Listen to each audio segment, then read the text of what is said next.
2026 தமிழ்நாடு அரசியலில் மாயமந்திரம் நடக்கும் என்றும் கூட்டணி அமைச்சரவை உருவாகும் என தேமுதிக பொதுச் செயலாளர் பிரேமலதா விஜயகாந்த் தெரிவித்திருக்கிறார். காரைக்குடியில் நடைபெற்ற பிரச்சாரத்தில் பங்கேற்று பேசிய அவர், தேமுதிக இடம்பெறும் கூட்டணிதான் தமிழ்நாட்டில் ஆட்சியை பிடிக்கும் என்றார். மேலும் நேற்று முளைத்த காளான் எடுபடாது என்றும் ஒரு நாள் மழைக்கே தாங்காது என்றும் தாவேக தலைவர் விஜயை பிரேமலதா விஜயகாந்த் மறைமுகமாக விமர்சித்திருக்கிறார். இந்த 2026 நீங்க வேடிக்கை பாருங்க, கொஞ்சம் பொறுமையா இருங்க.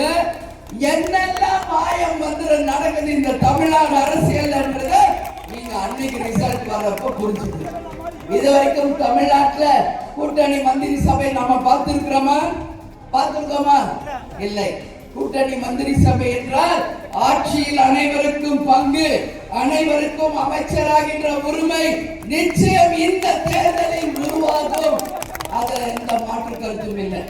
இங்க இருக்கிறவங்க, என் கூட இருக்கிறவங்க, யார் எம்எல்ஏ யார் அமைச்சர் எனக்கு தெரியாது. என் கண் முன்னாடி நிக்கிற நீங்கள் 3 மாசத்துல வருகின்ற உள்ளாட்சி தேர்தலில் கவுன்சிலரா, சேர்மனா, வைஸ் சேர்மனா ஜெயிச்சு அரசாங்க பதவிக்கு நிச்சயமாக உங்களை கொண்டு வருவோம் என்பதை உறுதியாக இந்த நேரத்தில் சொல்ற என்று மக்களும் தொண்டர்களும் விரும்பும் கூட்டணியை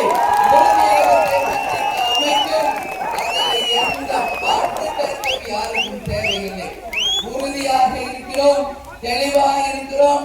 இந்த முறை மாபெரும் வெற்றி கூட்டணியை அமைத்தே தீர்வோம் என்று உங்க முன்னாடி உங்க அண்ணி நான் உறுதிமொழி எடுத்துக்கிறேன். ஏன்னா இன்னைக்கு தமிழ்நாட்டில் எத்தனை கட்சி இருக்காங்க? யார் எல்லாம் இருக்காங்க?